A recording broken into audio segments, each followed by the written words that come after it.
Hi folks and welcome to TK Powersports. If you're involved in powersports these days, you know that it's expensive to buy new machines. Even if you buy the base model, it's still going to cost you many thousands of dollars. So if you want to maximize your smiles for dollars, you have to go to the used market, which is what I just did when I bought this thing right here. This is my new to me 1983 Honda ATC Big Red, and I'm going to review it in this video, tell you all about it. We'll talk about how much I paid and whether or not it was worth it. Let's get into it right now.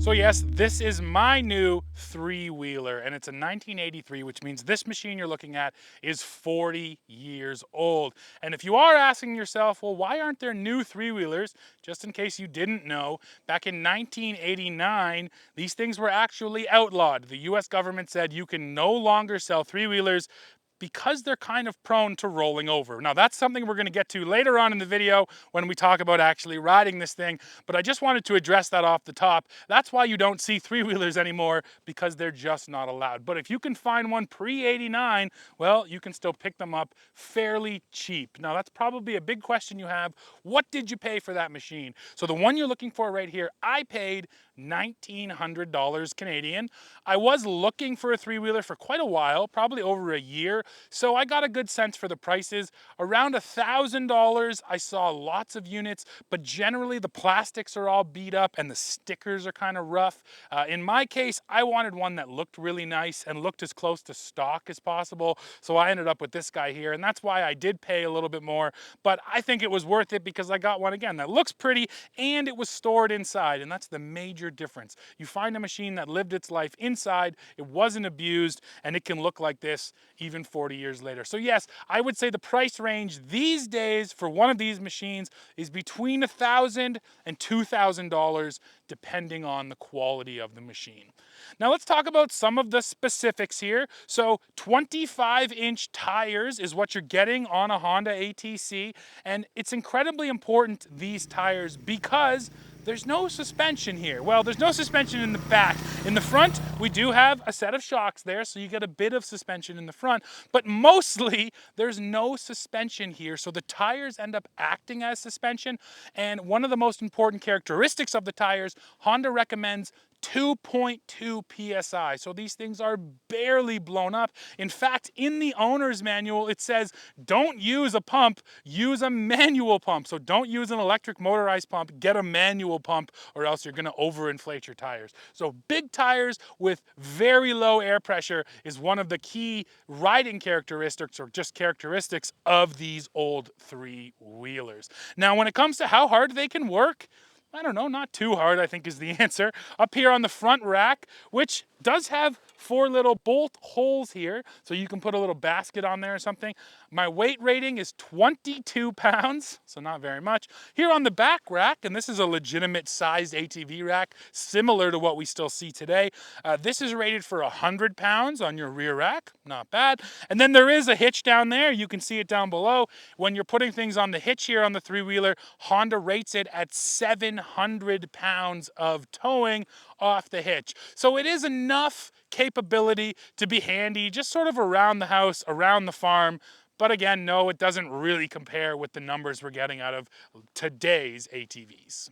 Let's talk about the basic operation of this Honda ATC, and it's pretty similar to most modern day ATVs, but there's a couple differences. The first difference you're gonna notice is there is no screen, no odometer, no speedometer, no information at all is being shared with you, the driver. Outside of that though, really similar. You get a thumb throttle over here, just like today's ATVs. You have a front and a rear brake, one on each handlebar, like today's ATVs. One thing you have here, which most ATVs today don't have, is an actual choke right there. So if you're starting in the cold, you can choke it. And now I mentioned this is a 200E. Well, that E in the name stands for electric start. So again, it's an 83, but I've still got electric start, which is excellent. I've got a light control over here and a kill switch, again, just like today's ATVs. Now, one thing that's different, you do have to shift your Honda ATC, and you shift it using your left foot. There is no clutch here, so you just go ahead and shift while you're on the move. Now, if you shift when you're under load, when you're actually throttling the thing, it can be a pretty rough shift. So I find you want to ride, you want to lift off the throttle, and then use your left foot to shift. Starting in neutral, you're going to kick it down to go first up to fifth, and then if you want to come back to neutral, you're going to start kicking it up. And I should mention too, there is a high and a low range here, so technically we do have 10 forward speeds. And yes, I said forward speeds because there is no reverse. That is definitely one thing which is pretty annoying on this unit. You always have to remember there's no reverse, so don't pull it straight into a wall. And if you do, you got to go ahead, stick it in neutral, and then try to reverse it like this, which can be a total pain in the butt. So yes, remember, no reverse here on this ATC. They did get it in later years, but they didn't have it in '83.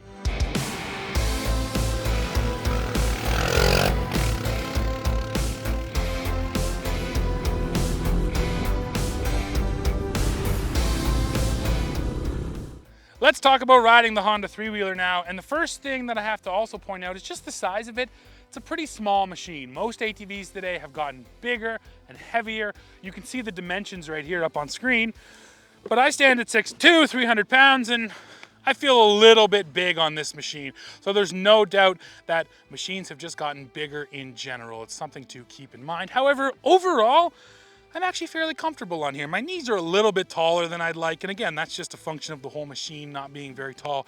But outside of that, I fit fine. I've been riding all day today, and ergonomically, I don't really have any problems. So let's back up to something I said earlier. Yes, three-wheelers were outlawed by the government because frankly they were rolling over so often and so many people were being injured. So what happens, there's a couple different scenarios that happen actually, and I'll try to go through them. So the first one is you're moving along, you don't have to be going very fast, which is one of the important sort of aspects of the rollovers. It's not like you had to be out there really hammering on this thing. At slow to medium speeds, it's fairly easy to roll a three-wheeler if you just crank the wheel into the corner, because basically the outside of that tire will bite and there's nothing to stop you from just going right over. Now the key with riding a three-wheeler is using your body weight to ride the machine. So if you were an inexperienced rider, a rider that got no instruction beforehand, yes, it is an easy machine to roll. However, if you understand the dynamics of it, you can ride a three-wheeler all day long on crazy trails and never roll it, because it's all about you as the rider getting involved and making sure you're counteracting the forces that the three-wheeler naturally has. So what am I talking about? Let me show you a little bit. And first, before I show you, let me tell you that I learned this from the owner's manual. I love that the owner's manual for this '83 Honda tells you exactly how to ride it. It explains that three-wheelers are prone to rollovers, and then it tells you what to do in a corner to make sure it doesn't happen to you. So here's exactly what the owner's manual tells you to do. In a corner, they want you standing up. You're going to lean your body weight into the corner, but you're going to try to keep the weight on the outside foot. So basically now, if I turn left, the machine's going to go left. With my weight on the outside foot, I'm actually going to lift the inside tire. So that tire is going to come off the ground or mostly lose contact with the ground. Now, because my body weight's over here, the machine won't roll. But because I'm pushing down on that outside, that tire will lift. Now, why is it important for the tire to lift? Because the rear end here is fully locked at all times, which means those tires turn at the identical speed. So if you try to go around a corner at slow speeds, the outside tire should be turning faster than the inside tire, but it's not. So you end up getting this sort of chugging feeling, or if you're on grass or sand like we are here, it's just going to rip up the ground beneath you. And that's another reason why the machine wants to high side you and throw you off, because the rear end, it doesn't want to go around that corner. So when you do what they tell you, stand up, lean into it, weight on the back foot, that tire lifts up. You essentially now get rid of the fact that it's locked in the rear, and the thing goes right around the corner. I can show it to you right here in practice, and it's a weird feeling, kind of trying to lift that tire and you're sort of riding on the edge. But once you get used to it, you'll quickly realize exactly what I said off the top, that the rider's weight and the way you ride the machine, it can absolutely be safe and it can do some pretty incredible maneuvers, but you have to be aware of all that and then be able to put it all together. So if you're just getting on a Honda three-wheeler or any three-wheeler for the first time, take it slow. Do these things at slow speeds, go in your backyard and do a couple circles trying to lift that tire, and then as you get better, you can start to pick up the speeds, and like I said, at the end of getting comfortable with the machine, you can ride it pretty aggressively. Now, the other area where it is pretty easy to tip over a three-wheeler is on a hill. So if you are tackling hills, you want to be going straight up or straight down. Now, in both situations, generally, you want to be also leaning forward to get some more weight on that front tire. Now, me personally, I'm a big guy. I said this, 300 pounds. When I sit on this machine, especially if I'm leaning back a little bit, that front tire gets extremely light. So that's another thing that's happened to me. I've found myself when I come into a corner, I have to really move forward, and the same goes for a hill. And the basic thing that Honda tells you on a hill is you should be going straight up it or straight down it. If you have to go on a side hill, you better be counteracting that hill with your body weight. But that's another area where these machines were prone to rollovers, is on those side hills. And actually, there's one other thing, and it even happened to me today. I was riding down the trail here, and I got into this section where there was these big ruts, and the ruts were made by four-wheel vehicles. Well, I was trying to avoid them, but basically had my rear right kind of fall into the rut. Well, when that happens, the whole machine kind of pitched over on me. Now, I was moving at very slow speeds, wasn't that big a deal, but in that moment, I once again realized, yes, this is just straight up inherently more dangerous than a four-wheeler, because even at slow speeds, if you happen to just tip into the wrong rut, this thing does kind of want to throw you over. So once again, I can't come on here and say that three-wheelers are inherently unsafe, but I will say they take more technique and a little bit more knowledge and know-how to ride them. Now that is sort of aggressive handling, but what are the other defining characteristics of a Honda three-wheeler? Well, the first one is the lack of suspension. I already mentioned you get a set of shocks up there in the front and literally no suspension in the back. That's why the tires are at such low PSI. And on the trail, that results in just a lot of bouncing. Every little thing on the trail, you're feeling it, you're hitting it. And when I was out here today, you'll see the shots, I was trying to pick up my speeds. You cannot ride this machine at high speeds without standing up. The second I got in some of those whoop sections, I had to stand up because now my legs act as the suspension, so I'm able to do some of these moves, and that allowed me to pick the speed up. But before I stood up, just sitting down, you're just getting beat on because there's no suspension in the rear end. And that brings me to sort of the final defining characteristic of this machine, but honestly most machines of that era, the power plants, and that is to say the lack of power. This is not a powerful machine. None of those machines in the 80s were very powerful. In fact, out here on this trail, I was right up into fifth and then I was still pinned and I was like, I could probably go quicker. But again, I'm used to modern day machines. Back then, it wasn't all about insane, crazy horsepower like it is now. And yes, would part of me like there to be a bit more power? Sure. But then I also realized, wait a second, I'm having a ton of fun. There's been a smile on my face the entire time I've been out here, and there is definitely some truth to driving a slow machine fast. There's some truth to that old saying that that is more fun than driving a crazy fast machine at regular speeds. And that's what this thing is. Because of the lack of suspension, because of the lack of power, it's jumpy, it's nimble, you're always riding it, it's a very involved ride. So at the end of a fun day of riding, I kind of realized, is the capability there compared to today's ATVs? No, it is not. Is it a little more dangerous than today's ATVs? Yes, it absolutely is.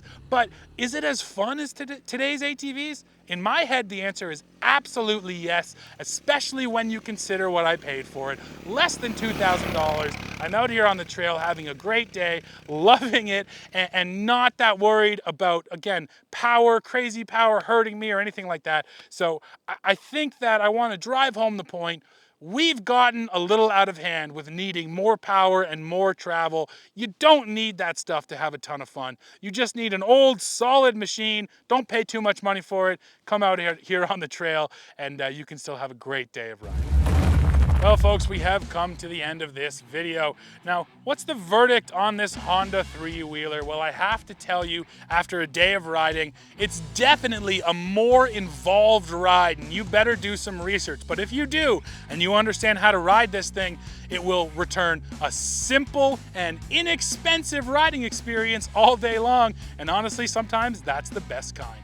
So like I said, that's it for this one. Now please go into the comments, let me know what you think of my Honda Big Red. As always, while you're down there, don't forget to hit like, hit subscribe, hit join to become a member, and come back to the channel because this video was an introduction, but the next video, I'm taking this thing up north. We're gonna do the hydro line, do the left hook, and I'll see how deep in the mud I can actually sink it. So make sure you come back to the channel for that. Thanks for watching. See ya.